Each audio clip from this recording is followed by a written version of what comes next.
ಬೆಳಗಾವಿ ಜಿಲ್ಲೆಯ ಸೌದತ್ತಿ ತಾಲೂಕಿನ ರಾಮಾಪುರ್ ಸೈಟ್ ಹತ್ತಿರ ಇರುವ ಹಡಗಲಿ ಮಾದರ ಓಣಿ ಪ್ರದೇಶದಲ್ಲಿ ಕೊಳಚೆ ನೀರು ಸಮರ್ಪಕವಾಗಿ ವಿಲೇವಾರಿಯಾಗದೆ ಸಾರ್ವಜನಿಕರಿಗೆ ತೀವ್ರ ತೊಂದರೆ ಉಂಟಾಗಿದೆ ಎಂಬ ಆರೋಪ ಕೇಳಿಬಂದಿದೆ. ವಸತಿ ಪ್ರದೇಶಗಳಿಂದ ಹರಿದು ಬರುವ ಕೊಳಚೆ ನೀರು ನೇರವಾಗಿ ಹೊಳೆ ಜಲಮಾರ್ಗಕ್ಕೆ ಸೇರುತ್ತಿರುವುದರಿಂದ ಪರಿಸರ ಮಾಲಿನ್ಯ ಉಂಟಾಗುವ ಆತಂಕ ಸಾರ್ವಜನಿಕರಲ್ಲಿ ಮೂಡಿದೆ.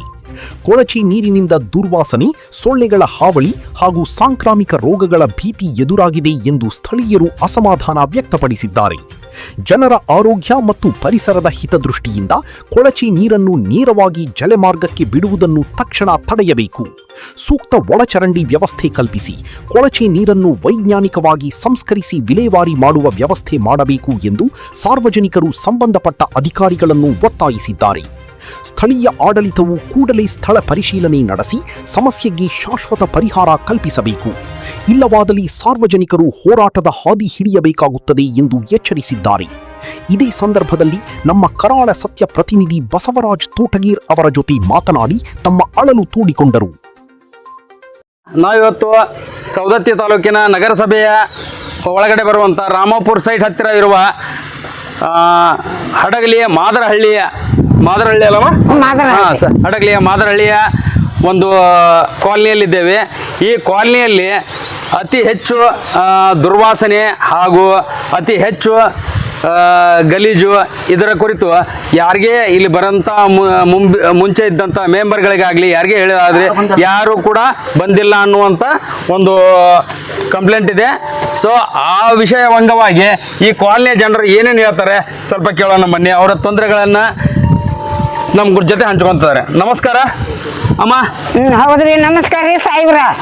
ನಾ ಈಗ ಬೇಡ್ಕೋದ ಅಂದ್ರೆ ಏನ್ರಿ, ನೊಡನಹಳ್ಳಿ ಮಾದರವೋಣಿ ಹಡಗಲಿ ರಾಮಾಪುರ ಸೈಡ್ ಮಾದರವೋಣಿ ಪೂಲ ಇಂದಿರಾ ಗಾಂಧಿ ಕಾಲೇ ಕಟ್ಟಿದ್ದು ಇನ್ನ ಮುಂದೆ ಯಾವನು ಕೇರ್ ತಗೊಂಡಿಲ್ಲ.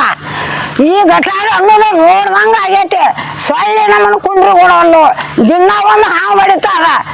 ನೀರು ಬಂದ್ರ ಹಿತ್ತಲ ಬಾಗಿಲಿಗೆ ತೆರೆದು ಹೋಗತ್ತೆ. ನಾವು ಇರುವುದೇನಿಲ್ಲ. ಇಷ್ಟು ನಿಮಗೆ ಬೇಡ್ಕೋತೇನ್ರಿ ನಾನು, ನೀವು ಕೇಳ್ಸುವ ಹಾವು ಚೇಳು ಕೂಡ ಇಲ್ಲೇ ಕಾಲನಿ ಇರೋಂತ್ರ ಬಾಗಿಲಿಗೆ ಬರ್ತಾವ್ರಿ ಸಾಹೇಬ್ರ. ಹೌದಾ? ಬಾಗಿಲಿಗೆ ಬರ್ತಾವ್ರಿ.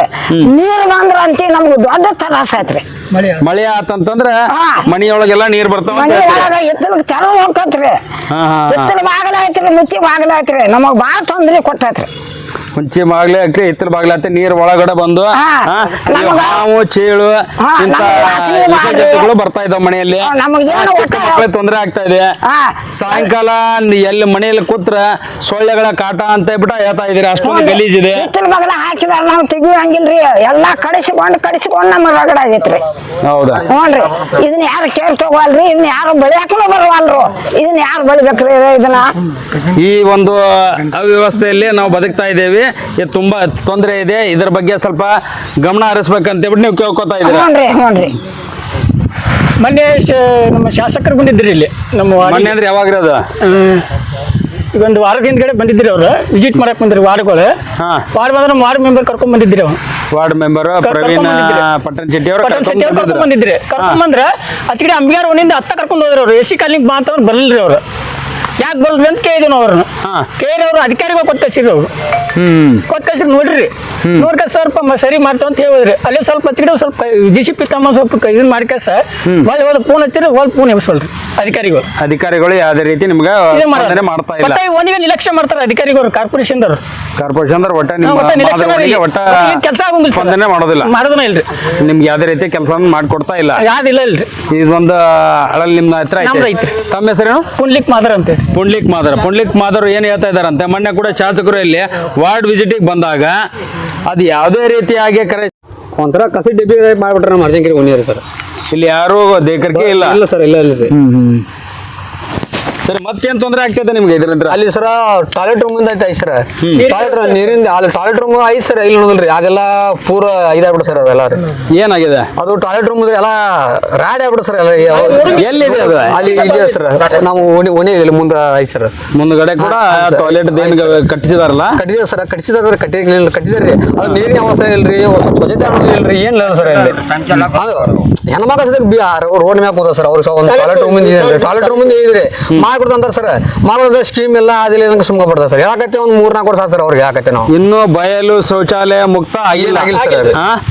ಇದು ರಾಷ್ಟ್ರ ವ್ಯಾಪ್ತಿಯಲ್ಲಿ ನರೇಂದ್ರ ಮೋದಿಯವರು ಬಯಲು ಶೌಚಾಲಯ ಮುಕ್ತರ ಗ್ರಾಮ ಅಂತ ಹೇಳ್ಬಿಟ್ಟು ಏನು ಹೇಳ್ತಾ ಇದ್ದಾರಲ್ಲ, ಈ ಗ್ರಾಮಕ್ಕೆ ಈ ಕಾಲನಿಗೆ ಇನ್ನುವರೆಗೆ ಅನ್ವಯಗಳು ಅನ್ನೋಂಥ ಮಾತುಗಳನ್ನು ನಮ್ಮ ಗ್ರಾಮಸ್ಥರು ಹೇಳ್ತಾ ಇದ್ದಾರೆ.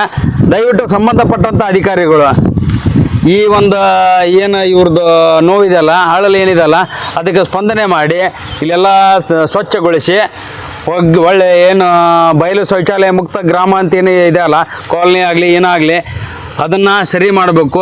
ಇಲ್ಲದಂಥ ಜನರಿಗೆ ಸುವ್ಯವಸ್ಥಿತವಾಗಿ ಬದುಕಲಿಕ್ಕೆ ಹಾದಿ ಮಾಡಿಕೊಡ್ಬೇಕಂತ ನಾನು ಕೇಳ್ಕೊತಾ ಇದ್ದೇನೆ.